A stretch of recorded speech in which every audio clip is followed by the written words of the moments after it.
یہ حمد باری کا دوسرا سبق ہے اور اس سبق کے اندر ایک لفظ آیا تھا امام. امام کی جمع ائمہ آتی ہے. اب ہم یہاں سے دیکھیں گے 1 2 3 4 لائنیں دیکھیے گا. بسم اللہ الرحمن الرحیم. رہنما ہادی و مرشد شیخ پیر جیسے حضرت غوث اعظم دستگیر. علم مولا ہو جسے ہے مولوی جیسے حضرت مولوی معنوی. جو خدا کے دوست ہیں وہ ہیں ولی جو گناہوں سے بچے ہیں متقی. قبلہ وہ رخ ہو عبادت میں جدھر کعبہ ہے بیت الحرام اے باخبر. اس میں ایک لفظ آیا ہے رہنما. دیکھیں یہ سب تو آپ کو معلوم ہی ہے، یہ فارسی زبان کا لفظ ہے، یہ عربی اور مرشد بھی عربی، شیخ بھی عربی، پیر بھی ہندی، تو یہ سب تو آپ کو معلوم ہے، نیچے لکھا ہوا ہے.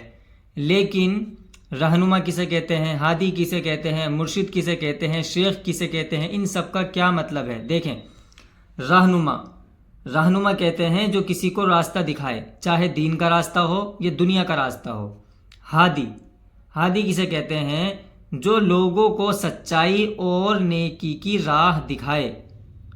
ٹھیک ہے، تو وہ ہادی کہلاتا ہے، اور ہادی کی جمع ہدات آتی ہے.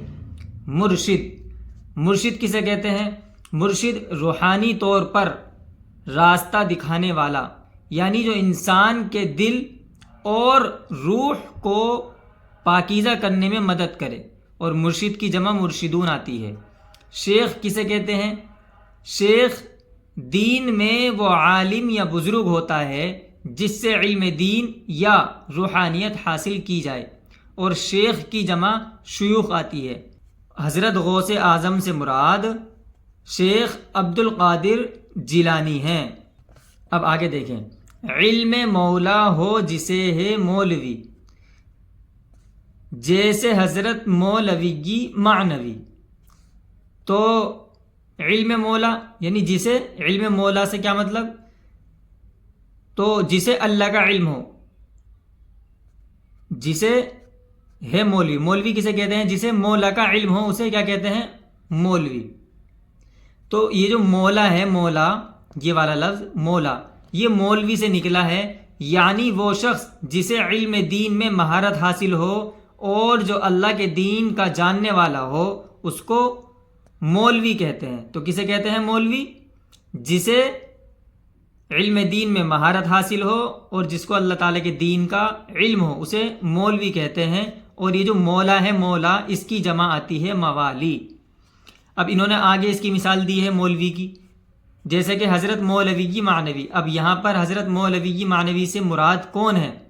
دیکھیں یہاں پر جو یہ آپ دیکھ رہے ہیں مولوی معنوی، یہ جو ہے مولانا جلال الدین رومی کا مشہور لقب ہے. اور یہاں پر جو معنوی ہے، معنوی کا مطلب ہے روحانی، باطنی، دل و معنی سے تعلق رکھنے والا، معنوی کا مطلب. اب مولوی معنوی سے مراد وہ عالم دین جو صرف ظاہر کے نہیں بلکہ باطن اور روحانی کے بھی عالم ہو، یعنی روحانیت کے بھی عالم ہو، باطن و ظاہر و باطن کے بھی عالم ہو. مولوی معنوی کا مطلب یہ ہے. جو خدا کے دوست ہیں وہ ہیں ولی. جو خدا کے دوست ہوتے ہیں وہ کیا ہوتے ہیں، ولی ہوتے ہیں. اور ولی کس کو کہتے ہیں، جو اللہ کی مرضی کے مطابق عمل کرتے ہیں وہ ولی کہلاتے ہیں. اور ولی کی جمع آتی ہے اولیاء. جو گناہوں سے بچے ہیں متقی. متقی کسے کہتے ہیں، گناہوں سے بچنے والے کو. جو گناہوں سے بچے گا اس کو کیا کہیں گے، متقی. اور متقی کی جمع متقون آتی ہے. قبلہ وہ رخ ہو عبادت میں جدھر کعبہ ہے بیت الحرام اے باخبر.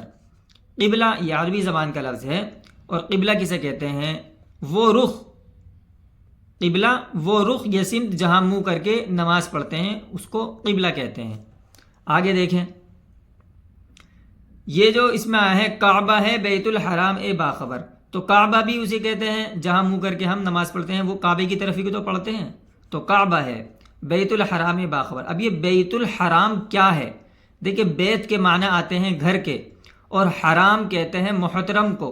مقدس کو، قابل احترام چیز کو، یا وہ جگہ جہاں کچھ چیزیں حرام یعنی ممنوع ہوں، تو بیت الحرام کا مطلب یہاں پر یہ ہوا کہ حرمت والا گھر، مقدس گھر، سمجھے، قابل احترام گھر، مراد اس سے خانہ کعبہ ہے۔ بیت الحرام سے مراد کیا ہے؟ مراد اس سے خانہ کعبہ ہے۔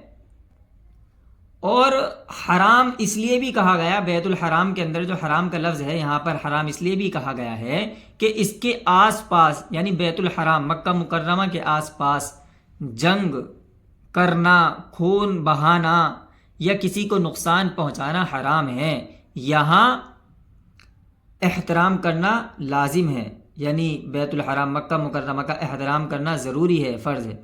بہرحال تو امید ہے کہ یہ مکمل 4-5 لائن جو میں نے آپ کو بتائی اچھے سے سمجھ میں آ گئی ہوں گی، ٹھیک ہے؟ اور اگلا سبق انشاءاللہ جلدی ہی آپ کی خدمت میں حاضر کریں گے۔